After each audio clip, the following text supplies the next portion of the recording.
left hand. I don't want to see this move. I push here.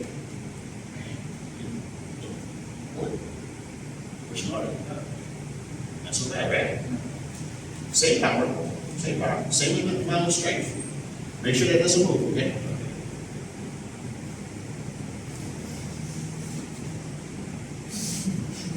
Make it stronger, man.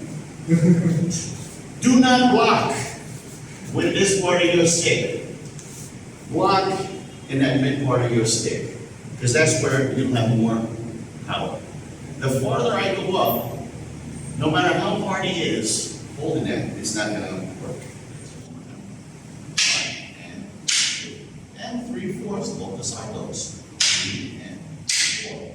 Now he's down here to his low low. He's doing 5 and 6. Now he's back to his shoulder low.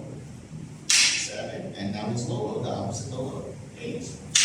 He's up, that shoulder low. 9, and then that hip low. 10. Back to his shoulder. I'm not going to do 1 to 10 all the way through.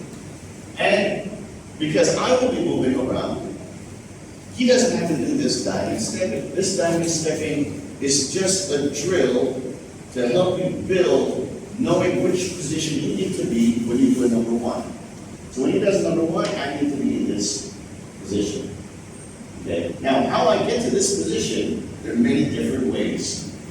Okay?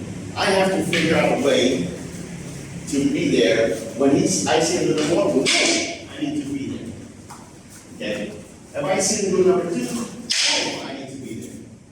So I have to learn how to do these kind of things. I should be the one feeding my partner. He's wearing a helmet because if he doesn't block properly, he's going to get hit. So when I do 1, he should be okay. 2. Now 3, his elbow is what I want to hit.